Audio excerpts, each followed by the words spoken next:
All right, cool. This is kind of fun because we're entering into some terrain that I'm not too familiar with when it comes to dramatic tales. We're talking Hayao Miyazaki. I'm not too familiar with his work. I know it's important. I've seen enough of the films, but I've never done a deep dive. And I was like, I kind of want to watch a couple more of these before his new one releases, if it even comes to Canada where I am. But I gotta talk about this guy. So I threw on one I hadn't yet seen. Kiki's Delivery Service, the movie we're talking about today. I went in with very little expectations because I'm like, okay, I don't really know what this is gonna be. Delivery service, okay, that could be kind of fun. This was really good. I needed this kind of, just like a simple story that doesn't overstay its welcome. That's just like, hey, you're gonna have to do things.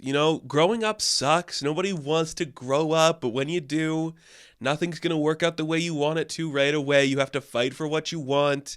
You can't just get everything without trying and struggle. You also need to be a productive member of society, and you have to work for what you want. And I'm like, damn, why don't we do this in America, dude? We don't do it like this. We're just like, hey, kids' movies are funny. Look at how silly we are. The lesson is be yourself. When actually the lesson should be yourself, but you still have to work. I think it's awesome. I really liked this movie. I didn't think I was going to enjoy it as much as I did, but I was like, this is exactly the kind of thing I need. So the plot, if you don't know, and I'm sure you probably do, is Kiki's a 13-year-old girl and she's a witch. And when you turn into a woman and you become and you're a witch and you're a woman, you have to go out into the world, find your own town, and become a productive member of that town society. So her mother was like a potions master or something. She meets like another witch that did like mind spells and kind of things like that when she's flying away to find her house. She's kind of like really good at flying a broomstick, but she's not that good because she's still young. But that's like her thing. So she finds this like really big, it's a city, and it's like a city you don't really know if it's like based on anything in particular because they have like a giant blimp that's flying overhead, but they also use like cars and like the rail tracks of like San Francisco, and you're like, what are we doing? Where are we? It's like, okay, cool. A place at a time pretty much, and it's beautiful, and she needs to start like her own life and become her own woman. And it's not like a really like plot heavy film, and that's kind of important, but it's just watching this young woman build her business essentially. And she's going to be a delivery driver, so she meets somebody who works at a bakery. They offer her a room to stay, her and her cat Gigi, and what ensues is just a young woman trying to find her place in the world. And I'm like, yeah, that's what I want to see. Thank you. So first off, I just want to start off by I need to say this. Because again, I've never done a deep dive into Miyazaki. I can't remember the last one I saw. It's been years, maybe over a decade. Seeing this type of animation, so hand-drawn and precise and perfect, it just reminds me how simpler we had times in terms of like our filmmaking. Like we had dedication and craftsmanship and this level of detail and precision that it's not that it's lost, it's just we don't do it in this style anymore where it feels so warm and it breathes over you when it's just like a nice cool glass of water. It's keeping you refreshed. I really dig the animation style. It's just beautiful windswept scenes and beautiful architecture and structures and characters that look so fluid and happy. And when you just think about like the dedication and work that went into making this so precise and specific, you just remember like we really don't do this kind of thing anymore. And the colors are beautiful. The designs are beautiful. I just want to live in this world. I want to live in this world. It looks so great and strong and beautiful, and I gotta see more of these, And I'm not the guy who watches a lot of anime. I'm not. I just can't get into that. But I see something like this where it's just here's a young girl on a broomstick flying across a city, delivering like a pie or a toy, and I'm like, okay, maybe the world isn't as bad as I think it is, Like, it's such an inspirational and aspirational film where you're just looking at this beautiful piece of work and thinking to yourself, man, sure is great to be alive, isn't it? Look how happy we could be, how strong it is. And this is another thing, I just love when this kind of genre actually teaches the lead a lesson. Where she's like, I've struggled to deliver everything. I've tried to be nice.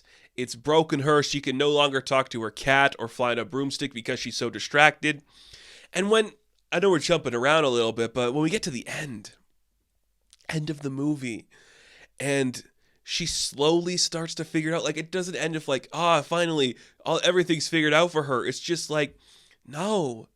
She kind of knows what she's doing again. She knows her direction, what makes her happy. She knows who her friends are and how she feels. And I'm like, yes. Yes, like that's it. She doesn't like get to talk to the cat again. She doesn't perfectly fly the broom. She is just figuring out what she needs to be. And I really like to see that. And it's so cute and fun. And she's just this really enjoyable little girl who's trying to get her life together. And it takes time. It's not easy. And she's learning that. And we're learning that when we're watching this. And I'm like, yeah, this is it. This is what it's about. Look at all the stuff we're doing here. It's so cool. It makes me so happy. What a great little story. So many fun just ideas presented. And I love the cat. Like the cat Gigi's really fun. Just this little guy that's just like, I hate everything. Why are we here? And then meets a very beautiful cat. And he's like, okay, I guess I'm happy. Let's stay, baby. Let's stay. Is the little boy's name Tombo or Tomjo or something like that? Tomo? That little kid with the big glasses who's just a little nerdy boy. He's really fun. It's kind of like, it doesn't really like play itself into like a romantic plot, which is very cool. This kid is just kind of like, well, this chick's awesome. She can fly? I love flying. I'm part of an aviation club. I made a weird bicycle with the propeller right on the front, so I can't see anything unless I'm going at supersonic speed. And it's like, cool. And his whole thing is like, you're awesome and you can fly. I want to fly. I'm building a weird bike plane. I'm like, whoa, cool kid. That's awesome. Great chemistry between those two. The baker, Usana, she's really fun. Just to get like a motherly figure because of course she's not with her family, so she's out on her own in a big city. She needs kind of like the parental figure to help guide her in certain directions. And you love to see it. You're really happy when that all works out and everyone just slowly starts to like her more. She starts to like people more and everyone's accepting of each other and we're all happy for it. But come on, man. Come on. There's two characters I absolutely love in this movie. Number one, the old dog who's like living with that little kid. And the dog is just so tired. And they have to pretend that Gigi's like a toy for like the kid because they lost the actual toy. And then the dog knows it's a real cat. And he doesn't give a shit. He's just like, okay, I'll help you outside. I love that dog because he's just tired and doesn't care. And I relate to that. It's like the two opposite ends of the spectrum. You have like the little girl, Kiki, who's just like, I need to make my way. And then you have the dog that's just like, I made my way. I don't care. But Ursula, man. Oh, Ursula. One of my favorite characters in a type of movie like this is just the person who has it all figured out and is living the lifestyle our lead wants, but is like, it takes time to work. And her being an artist, and for me being somebody who works in like the creative artistic field, you find that connection strong.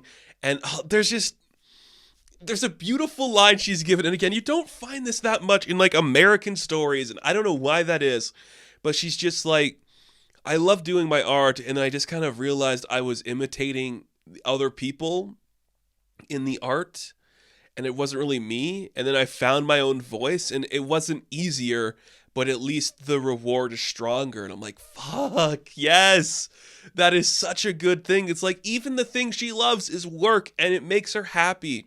But there's still tribulations that come with it. And I'm like, this is what kids need to be learning. The world hurts. It's hard. It's bleak. You're not going to be like a strong, delivery service within seconds of arriving in a town. You have to build it up and build your own name. It's so freaking peaceful. So cool. And the design, again, for Kiki looks fantastic. It's a big black cloak. It's really fun. It's a great story. And I watched the subbed version. There is a dubbed one of like some more well-known names like Kirsten Dunst. So that's kind of fun. But I'm like, I want this to be an authentic experience. A lot of things can get lost in translation when you're looking at stuff this way. But honestly, just having it look like this, having it feel like this, it's really fun.